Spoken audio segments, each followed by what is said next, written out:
નમસ્કાર, હું ડૉક્ટર આશીષ શેઠ. છેલ્લા 25 વર્ષના મારા ઓર્થોપેડિક સર્જન તરીકેના અનુભવમાં ઘણા બધા પેશન્ટ એક સવાલ આજકાલ વારંવાર પૂછતા હોય છે કે ભાઈ હિપ રિપ્લેસમેન્ટ સર્જરી કરવા માટે આ નવી આવેલી ડાયરેક્ટ એન્ટિરિયર એપ્રોચ ટેકનોલોજી શું છે.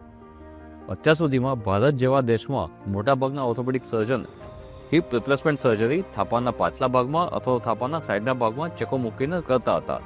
આ બંને અપ્રોચથી જો સર્જરી કરવામાં આવે તો ઓપરેશન દરમિયાન વચ્ચે આવતા સ્નાયુને કાપવો પડતો હોય છે. આજે કાપેલા સ્નાયુને ઓપરેશનના અંતે ડૉક્ટર પોતે મેડિકલ ગ્રેડ ટાંકાથી રિપેર કરતા હોય છે.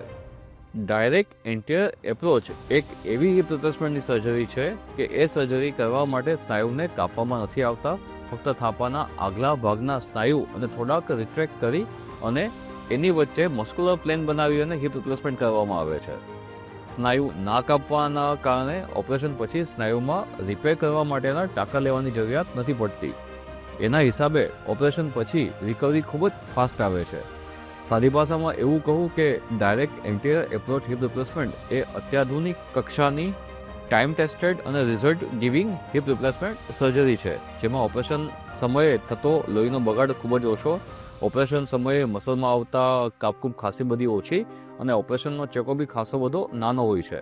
અને આ બધા જ પરિબળોના કારણે અગર ડાયરેક્ટ એન્ટિરિયર એપ્રોચથી હિપ રિપ્લેસમેન્ટ સર્જરી કરવામાં આવે તો ઓપરેશનના થોડાક જ દિવસોમાં પેશન્ટ પોતાની રોજિંદી એક્ટિવિટી જેમ કે હલનચલન કરવાનું, ઓફિસે જવાનું, એક્ટિવા ચલાવવાનું કે કોઈ 4 વ્હીલર ચલાવવાનું, આ બધી એક્ટિવિટી બને એટલી વહેલી કરી શકતા હોય છે. Thank you.